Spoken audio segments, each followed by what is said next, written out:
Over the weekends, we all saw Andrew Tate praying at a mosque in Dubai, thereby accepting Islam. But nothing has been reported officially as to why he became a Muslim. But today, we are having his own official video explaining why he, Andrew Tate, accepted Islam. Without not wasting time, let's dive into the video and watch Andrew Tate explaining why he became a Muslim. Let's watch the video. Assalamu alaikum wa rahmatullahi wa barakatuh. We are in the presence of a cultural icon, a physical specimen, a controversialist, a master orator, Allah Akbar. a champ. Amazing. And we've also got Andrew Tate. That was smooth. I like that. I was sitting there thinking, I'll take this introduction. I'll take this. But thank you. How you doing, man? I'm good, G. You? You're good, yeah? Yeah. Well, I think a lot of people who've been following me for a while understand that I've been very respectful of Islam for a long time. Yeah, sure. I was born in a Christian country. I was raised as a Christian. And I've always been very respectful of Islam. And it's become more and more obvious to me and more pertinent that Islam is the last religion on the planet.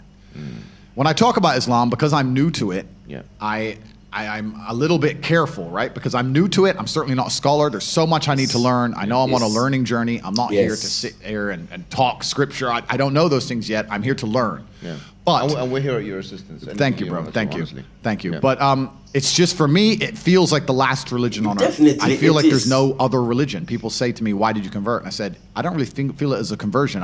It's almost like I knew God was real and now I've become religious. And they say, well, you were religious before. I was like, religious before how? Christian? What does Christian mean? Like, who's not a Christian? You go to Christian nations and everyone says they're a Christian. Look how they live their lives. Go into the average church. Is anyone actually fearful of God? Anybody?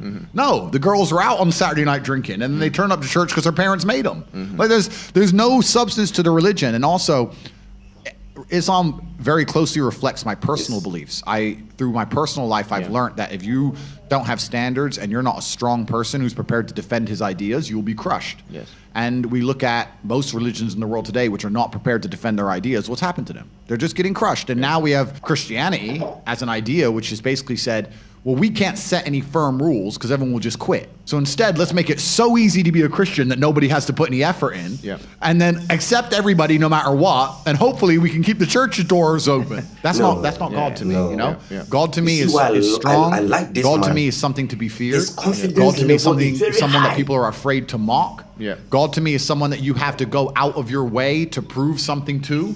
God to me has red lines. Yeah. Like, God to me represents the Islamic faith. The Christian God to me, I don't see God. I can't explain. I don't see anything there. So to me, it was the only logical choice in the end. And this is why perhaps I found God the way I did, because I understood all these things first, and then I saw the Quran, and it confirmed so many things for me. You know, like even the conversations I've been having so far, so many things have been confirmed, and it's amazing the knowledge that's inside of it, which is so applicable today. For an old book, right? You know, it's supposed to be old, but it seems so timeless.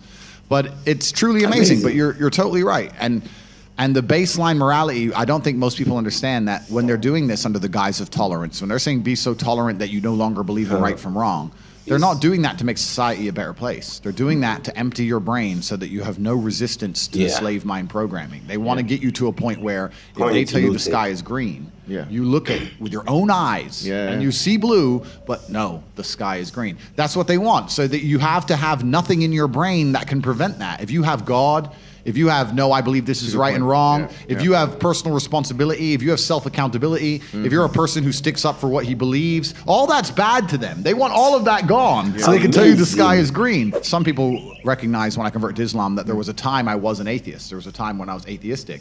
And the reason I am now so absolutely certain that God is real is because I've seen evil. I've seen shaitan. I've seen it. When you see enough evil, you realize that there must be an equal and opposite force. And there are people out there in the world today doing the work of the devil, genuine demons, who are trying to destroy the baseline morality that's inside of all of us. We're all born with some kind of morality, and they're trying to destroy it. And that's exactly the Islamic understanding, that we believe that you're born with something called fitrah. One guy I was talking to since my conversion says, it's interesting that somebody with everything, all the Western world, everything somebody could want has now converted. And I said, yeah, because even before my conversion, I understood that hedonism is a black hole and you can never fill it. You're never going to be able to have enough girls to be happy with girls. You're never going to be able to have enough money to be happy with money. You're never going to be able to, drink enough to be happy with drinking. Like, it's a black hole, and you can pour endless things down it, but you'll never fill it up. And you need to have some degree of self-restraint. And I've always been a very disciplined person. I've never made mistakes, but certainly, the higher power is going to give you more satisfaction in your heart than endless insanity. Amazing. Why he accepted Islam, he has explained it to the minutest detail. It touches heart, because he took his time to study many things before accepting Islam, and he made mention of something that you are not tolerant. You see, that is one thing that they are using to tarnish Islam or the image of Islam, that Muslims are not tolerant. Not that we are not tolerant. We are very tolerant, but we have our red lines. So does everybody. But due to hypocritical thinking and behaviors, people seems to not care about anything. We cannot sit down and watch our children, our children, to becoming LGBTQI people. No, we will find it uneasy, because the consciousness of God is in us. That's why you see us not to be tolerant. Not that we are not, we are very tolerant people, but we have our red line. Don't cross it. And that's all. In fact, we thank God and we ask Allah subhanahu wa ta'ala to strengthen him and all of us in the straight path.